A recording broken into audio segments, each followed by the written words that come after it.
آپ میں سے بہت سارے لوگوں نے منی ہائسٹ سیریز تو دیکھی ہوگی، جس میں دکھایا گیا ہے کہ کس طرح ایک بہت بڑی منصوبہ بندی کے ذریعے انتہائی پیچیدہ چوریاں کر لی جاتی ہیں، جس میں سرنگوں کے ذریعے اربوں ڈالرز اور اربوں مالیت کا سونا چرا لیا جاتا ہے۔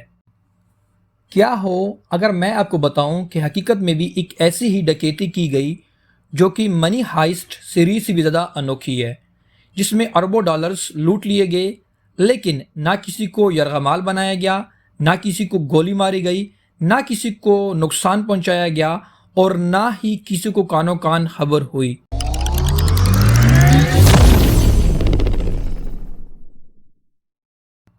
آج کی کرائم سٹوری ہے برازیل کے شہر فورٹیلیزا سے۔ یہ شہر اپنے خوبصورت ساحلوں اور گہما گہمی کے لیے مشہور ہے۔ اس شہر کے مرکز میں واقع تھا بینکو سینٹرل، مطلب برازیل کا مرکزی بینک۔ یہ کوئی عام بینک نہیں تھا، بلکہ برازیل کا سب سے بڑا بینک تھا، جس کی سیکیورٹی اتنی سخت تھی کہ اس کو چکما دینے یا توڑنے کے بارے میں سوچنا بھی مشکل تھا۔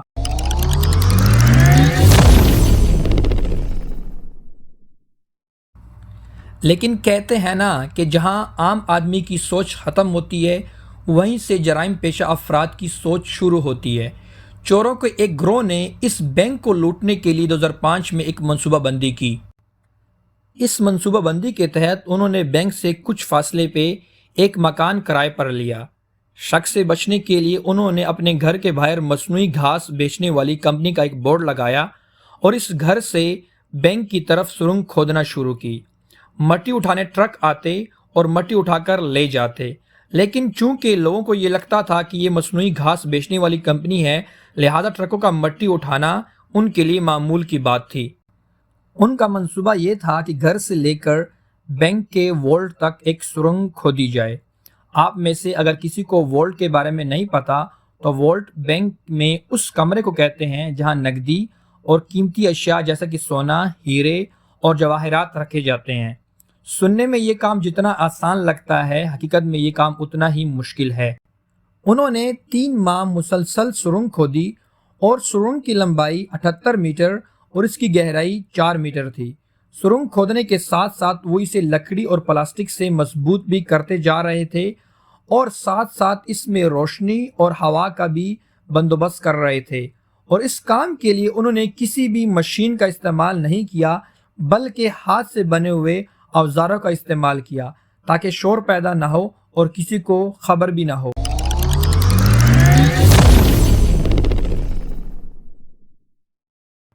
اگست 2025 کے پہلے ویک تک ان کی سرنگ بینک وولٹ کے نیچے تک پہنچ گئی۔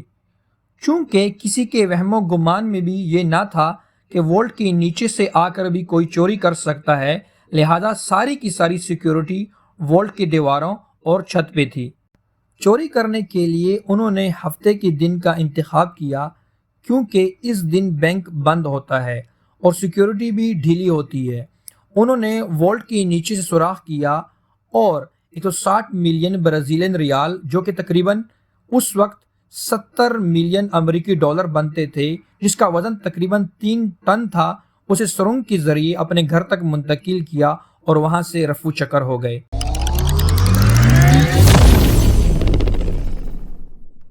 منڈے کو جب بینک ملازمین کام پہ آئے تو یہ دیکھ کر حیران رہ گئے کہ بینک سارا کا سارا خالی پڑا تھا، لیکن نہ کسی کو چوٹ آئی تھی، نہ کوئی دیوار گرائی گئی تھی، نہ ہی کوئی کھڑکی توڑی گئی تھی، اور نہ ہی کسی الارم سسٹم کو توڑا گیا تھا، جس کو دیکھ کر پورا برازیل دنگ رہ گیا۔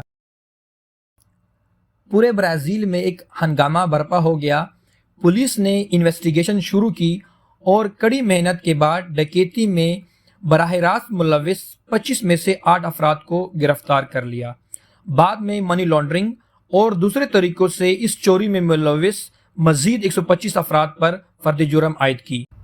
اس کے علاوہ پولیس نے اس چوری کے مرکزی ملزم، جس کا نام جسیوان انٹونیو تھا، جسے دا جرمن کے نام سے بھی پکارا جاتا تھا، اسے بھی گرفتار کر لیا۔ مقدمہ چلا اور اسے 80 سال کی قید کی سزا ہوئی۔ اگرچہ اس چوری میں ملوث بہت سارے کردار پکڑے گئے، لیکن صرف اور صرف 32 ملین برازیلین ریال کو ہی ریکور کیا گیا۔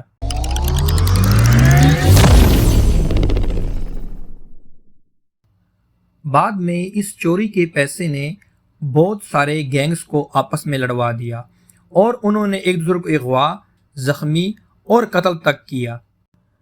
اگر آپ کو یہ ویڈیو پسند آئی تو اسے اپنے دوستوں کے ساتھ شیئر کریں اور ہمیں کمنٹ سیکشن میں بتائیں کہ آپ کو کس قسم کی کرائم سٹوریز پسند ہیں، تاکہ آنے والی ویڈیوز آپ کی پسندیدہ کرائم سٹوریز پہ بنائی جا سکے۔ اور مزید ایسی ویڈیوز دیکھنے کے لیے ہمارے چینل کو سبسکرائب کریں اور بیل آئیکن کو دبائیں۔